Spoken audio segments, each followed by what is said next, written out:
আল্লাহর নবী বিশ্বনবী বললেন, যারা নিজের হাতে উপার্জন করে, যারা হালাল তরিকায় ব্যবসা করে, তার দাম আল্লাহর কাছে সবচাইতে উত্তম। সুবহানাল্লাহ। তাহলে যারা ব্যবসা করে তারা দুই রকমের বেনিফিট পায়। কয় রকমের? দুই রকমের। এক নাম্বার হলো যারা হালাল তরিকায় ব্যবসা করবে, আল্লাহ রাব্বুল আলামিন ব্যবসার মধ্যে বরকত দান করবেন। তিনি কে? তিনি হচ্ছেন আল্লাহ। দ্বিতীয় নাম্বার হলো যিনি হালাল তরিকায় ব্যবসা করবে, আল্লাহ রাব্বুল আলামিন ব্যবসার মধ্যে বরকত দেবেন, কিন্তু কিয়ামতের ময়দানে উত্তম যাজা তাকে দান করবেন। সুবহানাল্লাহ। মানে দুনিয়াতে লাভ একটা, আখিরাতে লাভ একটা। দুনিয়ার লাভ হলো ব্যবসার মধ্যে বরকত দেবেন, আর আখিরাতের লাভটা কি শোনেন তাহলে। হালাল তরিকায় যারা ব্যবসা করবেন, আল্লাহ রাব্বুল আলামিন হালাল তরিকায় যারা ব্যবসা করবেন, আল্লাহর নবীজি বলেছেন, যে ব্যক্তি হালাল তরিকায় ব্যবসা করবে ওই ব্যক্তি সাহাবায়ে কেরাম, আম্বিয়া আলাইহিস সালাতু ওয়াস সালাম, শহীদগণের সঙ্গে আল্লাহ রাব্বুল আলামিন তাকে জান্নাতের সৌভাগ্য দান করবেন। সুবহানাল্লাহ। মুসলমান ভাইরা আমার, খুবই গুরুত্বপূর্ণ কথা। তাহলে বুঝতে হবে হালাল তরিকায় যারা ব্যবসা করবে, দুনিয়ার মধ্যে লাভ হলো একটা, আখিরাতের লাভ হলো আরেকটা। সুবহানাল্লাহ। তাহলে হালাল তরিকায় ব্যবসা করা লাগবে। আমি আপনাদের সামনে আজকে বিষয় নিয়েছি আদর্শ ব্যবসায়ীর কয়েকটি কোয়ালিটি। এক নাম্বার আদর্শ ব্যবসায়ীর কোয়ালিটি এবং গুণ হলো, এক নাম্বার হালাল তরিকায় সে ব্যবসা করবে, হালাল তরিকায় হালাল পণ্যের ব্যবসা করবে। মানে হালাল তরিকায় হালাল পণ্যের ব্যবসা করতে হবে। যেরকম যে পণ্যটি হারাম তার ব্যবসা করাও হারাম। এখন আপনারা বলুন তো, মদ খাওয়া কি হালাল না হারাম? গাঁজা খাওয়া হালাল না হারাম? ফেনজিডিল খাওয়া হালাল না হারাম? ইয়া বাবা খাওয়া হালাল না হারাম? তাহলে এগুলো যদি হারাম হয়ে যায়, আপনি যদি এর ব্যবসা করেন তাহলে ব্যবসাটাও হয়ে যাবে হারাম। মুসলমান ভাইরা আমার, তাহলে এক নম্বর আদর্শবান ব্যবসায়ীর গুণাগুণ হলো হালাল তরিকায় হালাল পণ্যের ব্যবসা করবেন।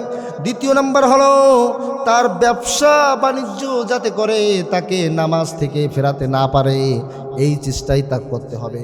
যে ব্যক্তি ব্যবসা করবে, যত মুসিবত আসুক না কেন, যত ব্যস্ততা আসুক না কেন, সে নামাজকে কখনো ভুলতে পারবে না। আল্লাহ রাব্বুল আলামিন সূরাতুল জুমআর মধ্যে আল্লাহ রাব্বুল আলামিন সুন্দর করে বলেছেন, ইয়া আইয়ুহাল্লাযীনা আমানু ইযা নুদিয়া লিস-সালাতি মিন ইয়াউমিল জুমআতি ফাসআউ ইলা যিকরিল্লাহি ওয়া যারুল বাই', যালিকুম খায়রুল লাকুম ইন কুনতুম তা'লামুন। আল্লাহু আকবার।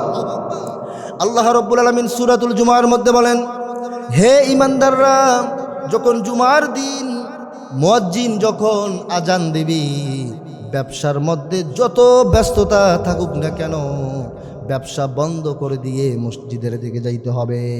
এমনকি যত কেনা বেচা যা হোক না কেন, সমস্ত কিছু বন্ধ করে দিয়ে মসজিদের দিকে যাইতে হবে। ঘোষণা কার? আল্লাহর।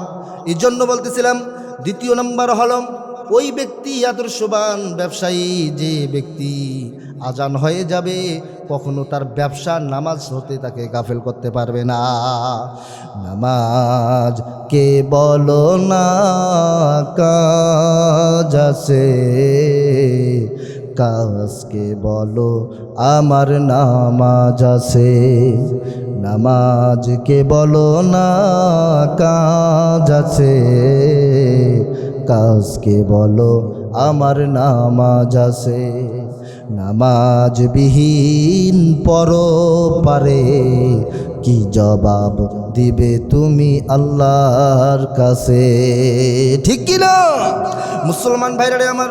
তাহলে আদর্শবান ব্যবসায়ীর 3 নম্বর কোয়ালিটি হলো, সে তার ব্যবসা দিয়ে কাউকে প্রতারণা করবে না, সে কাউকে ঠকাবে না। এই চিন্তা মাথার মধ্যে আনা যাবে না।